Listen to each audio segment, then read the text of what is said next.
പീഡനക്കേസിൽ സംവിധായകൻ രഞ്ജിത്ത് അറസ്റ്റിൽ.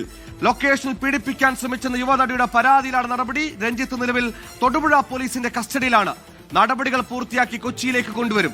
2 ദിവസം മുമ്പാണ് എറണാകുളം സിറ്റി പോലീസ് കമ്മീഷണർക്ക് നേരിട്ട് പരാതി ലഭിച്ചത്. പെൺകുട്ടിയുടെ രഹസ്യമൊഴിയടക്കം രേഖപ്പെടുത്തി. ന്യൂസ് അറിഞ്ഞിട്ടുണ്ടാവുന്നതായിരിക്കുന്നു. അങ്ങനെ ബുദ്ധിജീവി വീണ്ടും പിടിയിലായി.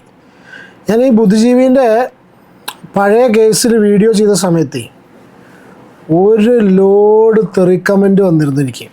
കാരണം വെച്ചാൽ ഇവൻ്റെ ഇയാളുടെ 2-3 വീഡിയോസ്, 2-3 വിഷയം, ഒന്ന് പീഡന കേസ്, പിന്നെ ആ പയ്യൻ്റെ കേസ്, ആ ബംഗാളി നടിയുടെ കേസ്, പിന്നെ ആ ബാംഗ്ലൂരിലുള്ള പയ്യൻ്റെ കേസ്, പിന്നെ ഇവൻ സിഗരറ്റ് വലിച്ചു, ഒരു മാധ്യമ ഇൻ്റർവ്യൂവിൻ്റെ ഇടയിൽ സിഗരറ്റ് വലിച്ചിങ്ങനെ ഊതി വിട്ടു. അപ്പോൾ അത് റിലേറ്റഡ് ആയിട്ടൊക്കെ വീഡിയോസ് ചെയ്യുന്ന സമയത്ത് അത്യാവശ്യം നല്ല രീതിയിൽ തെറി കിട്ടിയിരുന്നു. ഇവൻ്റെ പീഡന കേസ്, ആ പയ്യനായിട്ടുള്ളതും ആ ബംഗാളി നടി, ഇതൊക്കെ ഒത്തുതീർപ്പായില്ലോ, കംപ്ലീറ്റ് ഒന്നും ഇല്ലാതെ കണ്ടിട്ട് ഒഴിവാക്കിയല്ലോ. അപ്പോൾ ഈ സമയത്തൊക്കെ കഴിഞ്ഞപ്പോഴൊക്കെ വീഡിയോൻ്റെ ഇടയിൽ തിരഞ്ഞു പിടിച്ച് കമൻറ്റ് ചെയ്തിരുന്നു കുറേ എണ്ണങ്ങൾ. അപ്പോൾ എന്ത് പറയണു, 22 വയസ്സ്, ഈ കിളവൻ 61 വയസ്സായി. 61 വയസ്സുള്ള കഴപ്പൻ, ഇവൻ 20-22 വയസ്സുള്ള. ഇത് ഏതാ നടി എന്നുള്ളതൊക്കെ എനിക്ക് പറയാൻ പറ്റില്ല, കാരണം വെച്ചാൽ നമുക്ക് റിവീൽ ചെയ്യാൻ പറ്റില്ല. പക്ഷേ ഏകദേശം ഈ ന്യൂസ് കാണുന്ന സമയത്ത്, അല്ലെങ്കിൽ ചില ആൾക്കാരുടെ ഫേസ്ബുക്ക് പോസ്റ്റ് ഞാൻ പറഞ്ഞുതരാം, അതൊക്കെ എടുത്ത് നോക്കുന്ന സമയത്ത് ഏത് സിനിമാ ലൊക്കേഷനാണ്, ഏതാണ് നടി എന്നുള്ളതൊക്കെ വളരെ കൃത്യമായിട്ട് മനസ്സിലാവും. നമുക്ക് എന്താ വെച്ചാൽ ഈ കേസിൻ്റെ സ്വഭാവം അനുസരിച്ച് നമുക്ക് ഈ ഇരയുടെ ഐഡൻറ്റിറ്റി പുറത്തു വിടാൻ പറ്റില്ല, അതിനെക്കുറിച്ച് സംസാരിക്കാൻ പറ്റില്ല. പക്ഷെ എന്നാലും ഏകദേശം ഞാൻ കാര്യങ്ങളൊക്കെ പറഞ്ഞുതരാം. ഏതായാലും തലയും താത്തി നാണം കെട്ട് ബുദ്ധിജീവി കാറിലേക്ക് കയറുന്ന ഒരു സീനുണ്ട്. കൂട്ടത്തിൽ മറ്റേ ചങ്ങായിണ്ട്, ഏത് സുനിയൊക്കെ തീർന്നു പറയില്ലേ, മറ്റേ ഡേവി, പണി സിനിമയിലുള്ള ആ ഡേവി, എന്താണ് പേര്, ബോബി കുര്യൻ്റെ കാറിൽ വെച്ചിട്ട് നാടകീയമായ രംഗങ്ങൾക്കൊടുവിൽ ഒരു കാർ ചേസിലൂടെയൊക്കെയാണ് ഇവരെ പിടിച്ചിട്ടുള്ളത്. ഇപ്പം എല്ലാം നൈസായിട്ട് മുങ്ങാൻ നോക്കുക. കാരണം വെച്ചാൽ ഈ കേസിൽ അത്യാവശ്യം വളരെ സ്ട്രോങ് ആയിട്ടുള്ള എവിഡൻസ് ഉണ്ട്, വളരെ കൃത്യമായിട്ടുള്ള എവിഡൻസ് ഉണ്ട്. നമ്മുടെ മലയാളം ഫിലിം ഇൻഡസ്ട്രിയിൽ നിന്ന് ഉണ്ടായിട്ടുള്ളൊരു സംഭവമാണ്. പണ്ടൊരു നടി കാറിൽ വെച്ച് പീഡിപ്പിക്കപ്പെട്ടുള്ള സംഭവം. അതിനുശേഷം ഒരുപാട് പേര് പുറത്തു വന്നു, അതിന് നീതിയൊന്നും കിട്ടിയിട്ടില്ല, എവിടെ എത്തിയിട്ടില്ല. പിന്നെ ഒരുപാട് കേസ് വന്നു, പലതും കോമഡിയായി, പലതും കോമാളിത്തരായി, പലതും ഒത്തുതീർപ്പായി, തള്ളിപ്പോയി. ഇങ്ങനത്തെ ഒരുപാട് സംഭവങ്ങൾ ഉണ്ടായിട്ടുണ്ട്. ഇങ്ങനെയൊക്കെ തിരിച്ചടി ഉണ്ടായിട്ടും കേസ് കൊടുക്കാൻ വേണ്ടിയിട്ട് പുറത്തു വന്നിട്ടുള്ള ആ ഒരു നടിയാണ് നമ്മുടെ ഹീറോയിൻ, യാതൊരു സംശയവുമില്ല. കാരണം ഒന്നും കൂടി മികച്ച റോള് കൊടുക്കാന്ന് പറഞ്ഞിട്ട് കാരവാനിക്ക് വിളിച്ചു വരുത്തിയിട്ട് വളരെ മോശമായിട്ടുള്ള തെമ്മാടിത്തരാണ് ഈ പെൺകുട്ടിയോട് ചെയ്തത്. ഞാൻ ആ ന്യൂസ് പ്ലേ ചെയ്യാം, അതിന് ശേഷം വരെ എന്തൊക്കെയാണ് ചെയ്ത്, എന്താ പരിപാടികൾ എന്നുള്ള കാര്യങ്ങളൊക്കെ ഡീറ്റെയിൽസ് ഉണ്ട്, പറയാം.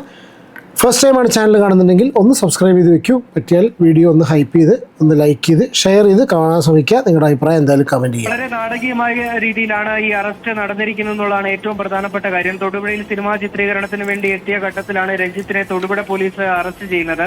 ഈ യുവനടിയുടെ ഈ പരാതിയും പരിപാടിയൊക്കെ ഉണ്ടായിട്ട് കഴിഞ്ഞ സമയത്ത് ഇയാൾ വലിയ സുജായി ആയിട്ട് ഇങ്ങനെ ഒന്നും അറിയാത്ത രീതിയിൽ ചിത്രീകരണത്തിനെത്തി.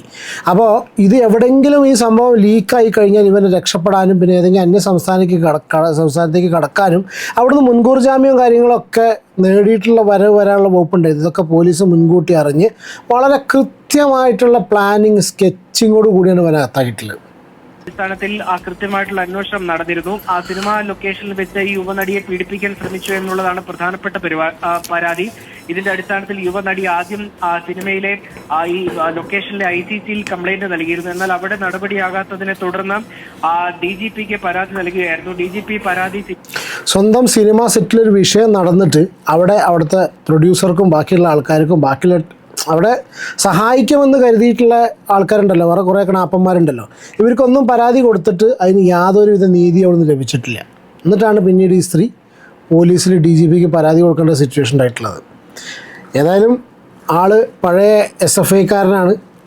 ഞാൻ പഴയ കേസൊന്നും ഞാൻ എടുത്തിടണില്ല, ഇലക്ഷൻ്റെ സമയമായതുകൊണ്ടായിരിക്കണം. എന്താണെന്നുണ്ടെങ്കിലും അത്യാവശ്യം നല്ല രീതിയിൽ ചങ്ങായിക്ക് പിടി വീണിട്ടുണ്ട്. തലയും താത്തി നാണം കെട്ടിട്ടാണ് കയറി പോണത്. ഞാൻ ആ വിഷ്വലും പ്ലേ ചെയ്യാം. എറണാകുളം സിറ്റി പോലീസിനെ കൈമാറുകയും അതിന്റെ അടിസ്ഥാനത്തിൽ ഈ യുവനടിയുടെ രഹസ്യമൊഴി ഉൾപ്പെടെ രേഖപ്പെടുത്തുകയും ചെയ്തു. അതിൽ കൃത്യമായിട്ടുള്ള കഴമ്പുണ്ട്, ഈ പരാതിയിൽ കഴമ്പുണ്ട് എന്ന് ബോധ്യപ്പെട്ടതിന്റെ അടിസ്ഥാനത്തിലാണ് തുടർ നടപടികളിലേക്ക് പോലീസ് നീങ്ങിയത് എന്നുള്ളതാണ്, സംസ്ഥാന പോലീസ് നീങ്ങിയത് എന്നുള്ളതാണ് ഏറ്റവും പ്രധാനപ്പെട്ട കാര്യം. നമ്മൾ ആദ്യമേ സൂചിപ്പിച്ചിരുന്ന പോലെ തന്നെ വളരെ പ്രധാനപ്പെട്ട ഒരു പൊസിഷനിൽ ഇരുന്ന, അതായത് ചലച്ചിത്ര അക്കാദമി ചെയർമാൻ ആയിരുന്നു, അതുപോലെ തന്നെ ഇടത് സഹയാത്രികനാണ്. ഈ തെരഞ്ഞെടുപ്പ് ഘട്ടത്തിൽ ഇത്തരം ഒരു അറസ്റ്റ് എത്രത്തോളം ഈ 61-ാം വയസ്സിൽ ഇവൻ ഈ രീതിയിൽ കാണിക്കുന്നുണ്ടെങ്കിൽ ഇവൻ എത്രത്തോളം പെൺകുട്ടികളുടെ ജീവിതം നശിപ്പിച്ചു ആരോടൊക്കെ ഇവനിത് കാണിച്ചിട്ടുണ്ടാവും? ഇതിപ്പോൾ ഓരോരുത്തരും ഇങ്ങനെ തുറന്നു പറയാൻ എന്താക്കിയോണ്ടല്ലേ? തുറന്ന് പറഞ്ഞിട്ടും ഒരു നീതി ലഭിക്കില്ല എന്ന് അടുത്ത ഇഷ്യൂ. ഇത് ഒത്തുതീർപ്പായി പോവോ തള്ളിപ്പോവോ എന്നുള്ളത് നമുക്ക് കണ്ടറിയേണ്ടി വരും. കാരണം അങ്ങനെ ഒരു ഹിസ്റ്ററിയാണ് ഇതുപോലത്തെ കേസുകൾക്കുള്ളത്. ആഘാതമുണ്ടാക്കുമെന്നുള്ള കാര്യം കൃത്യമായിട്ട് പോലീസിന് അറിയാം. അതുകൊണ്ട് തന്നെ ഏതെങ്കിലും വിധത്തിൽ ആ പാളിച്ച പറ്റാൻ പാടില്ല എന്ന വിധത്തിൽ അന്വേഷണങ്ങൾ കൃത്യമായി നടത്തിയിരുന്നു എന്നുള്ളതാണ് മനസ്സിലാക്കാൻ കഴിയുന്നത്. അതിന്റെ അടിസ്ഥാനത്തിൽ രഹസ്യമൊഴി ഉൾപ്പെടെ രേഖപ്പെടുത്തിയ ശേഷം ഈ കേസിൽ കഴമ്പുണ്ട് എന്ന് മനസ്സിലാക്കിയതിനു ശേഷം രഞ്ജിത്തിന്റെ നീക്കങ്ങൾ കൃത്യമായി പരിശോധിക്കുകയായിരുന്നു. കോട്ടയത്തെ ലൊക്കേഷനിൽ വെച്ചാണ് ഈ പീഡനം ശ്രമം നടന്നിരിക്കുന്നത് എന്നുള്ളതാണ് അറിയാനും കഴിയുന്നത്. തുടർന്ന് ഇതിന്റെ ലൊക്കേഷൻ പലതവണ മാറുകയും ചെയ്തിരുന്നു. ഇടുക്കിയിലെ ലൊക്കേഷനിലേക്ക് രഞ്ജിത്ത് എത്തിയ ഘട്ടത്തിൽ കൃത്യമായിട്ടുള്ള വിവരം എറണാകുളം സിറ്റി പോലീസ് ഇടുക്കി ജില്ലാ പോലീസ് മേധാവിയെ അറിയിച്ചിരുന്നു. അതായത് ഇത്തരത്തിലൊരു കേസുണ്ട് എന്നും അതിൽ കഴമ്പുണ്ട് എന്നും രഞ്ജിത്തിനെതിരെ നടപടിയെടുക്കാൻ സാധ്യത കൂടുതലാണ് എന്നുള്ള വിവരവും അറിയിച്ചിരുന്നു. അതുകൊണ്ട് തന്നെ കൃത്യമായിട്ടുള്ള ഒരു നിരീക്ഷണം അദ്ദേഹത്തിന്റെ മേൽ ഉണ്ടാകണമെന്നുള്ള ഒരു അഭ്യർത്ഥനയായിരുന്നു ഇടുക്കി ജില്ലാ പോലീസ് മേധാവിയോട് എറണാകുളം സിറ്റി പോലീസ് ആവശ്യപ്പെടുകയും ചെയ്തു. അതിന്റെ അടിസ്ഥാനത്തിൽ കൃത്യമായിട്ടുള്ള നിർദ്ദേശം ഇടുക്കി ജില്ലാ പോലീസ് മേധാവി തൊടുപുഴ പോലീസിലേക്ക് കൈമാറുകയും ചെയ്തിരുന്നു. അതിൽ കൃത്യമായ വിവരവും അതുപോലെ തന്നെ അറസ്റ്റ് ഉൾപ്പെടെയുള്ള കാര്യങ്ങളിലേക്ക് നീങ്ങണമെന്നുള്ള നിർദ്ദേശം തൊടുപുഴ പോലീസിന് ലഭിക്കുകയും വൈകിട്ടോട് ഇനി ഞാൻ ഇതിന്റെ വിഷ്വൽസ് ഇവിടെ പ്ലേ ചെയ്യാം. നിങ്ങൾ കാണുന്നതിൽ ഇയാളും പിന്നെ മറ്റേ ആ കൂട്ടത്തിലുണ്ടായിരുന്നത് ഞാൻ പറഞ്ഞ ബോബി കുര്യൻ, പണി സിനിമയിലെ ഡേവി. ഇയാൾക്ക് ഇതിനെക്കുറിച്ച് കാര്യങ്ങൾ അറിയുന്നുണ്ടായിരുന്നോ ഈ രഞ്ജിത്തിനെ രക്ഷിച്ച് കൊണ്ടുപോകണമെന്നുള്ള കാര്യം എപ്പോഴും അറിയില്ല. പക്ഷേ എന്തായാലും കൂട്ടത്തിൽ അറസ്റ്റ് ചെയ്തിട്ടുണ്ട്. ഞാൻ ആ വിഷ്വൽ ഇവിടെ പ്ലേ ചെയ്യാം. പുറത്തേക്ക് ഇറക്കുകയാണ്. ഒരു പക്ഷേ കൊച്ചി പോലീസിന് കൈമാറി ഈ വരുന്ന മറ്റേ ഡേവി എറണാകുളമുണ്ടല്ലോ ആ പണി സിനിമയിൽ, ഇയാൾ ഇതിലുണ്ടോ എന്നുള്ള അറിയില്ല കേട്ടോ. പക്ഷെ എന്താണെന്നുണ്ടെങ്കിലും ഇങ്ങനെ ഒരു വിഷയം ആ നടി അവിടെ സെറ്റിൽ പരാജയപ്പെട്ടിട്ടുണ്ട്. ആരും അതിനെ സപ്പോർട്ട് പോലും ചെയ്തിട്ടില്ല. ഒരു പക്ഷേ കൊച്ചി പോലീസിന് കൈമാറിയിരിക്കുന്നു എന്നുള്ളതാണ് മനസ്സിലാക്കുന്നത്. പക്ഷേ ഇതുമായി ബന്ധപ്പെട്ട് കൂടുതൽ വിവരങ്ങൾ തേടേണ്ടതുണ്ട്. എന്തായാലും ഇപ്പോൾ പോലീസ് സ്റ്റേഷൻ്റെ അകത്തു നിന്ന് രഞ്ജിത്തിൻ്റെ ഒപ്പം ഉണ്ടായിരുന്ന ആളുകളെയും സ്റ്റേഷന് പുറത്തേക്ക് ഇറക്കുന്നു. അതിൻ്റെ ദൃശ്യങ്ങളാണ് കാണുന്നത്. ഏതാണ്ട് 2-3 മണിക്കൂറിൽ കൂടുതലായി രഞ്ജിത്തിനെ തൊടുപുഴ പോലീസ് സ്റ്റേഷനിലേക്ക് എത്തിച്ചത്. ഇതുമായി ബന്ധപ്പെട്ട കേസ് രജിസ്റ്റർ ചെയ്തിരിക്കുന്നത് കൊച്ചിയിലാണ്. ഒരു ഡയലോഗ് അടിക്കാനില്ല, ഒന്നും പറയാനില്ല. തലയും താത്തി നാണം കെട്ടുകൊണ്ട് ഇറങ്ങി പറയാം. കാരണം പോലീസിന് വളരെ കൃത്യമായിട്ട് അറിയാം ഇവൻ്റെ ഹോൾഡും പരിപാടിയും കാര്യങ്ങളും. അപ്പോൾ ഊരി പോരാനുള്ള എല്ലാ പരിപാടികളും എടുക്കുമെന്ന് അറിയാം. അത് അറിഞ്ഞുകൊണ്ട് തന്നെയാണ് പോലീസ് വളരെ കൃത്യമായിട്ട് ലോക്കാക്കിയിട്ടുള്ളത്.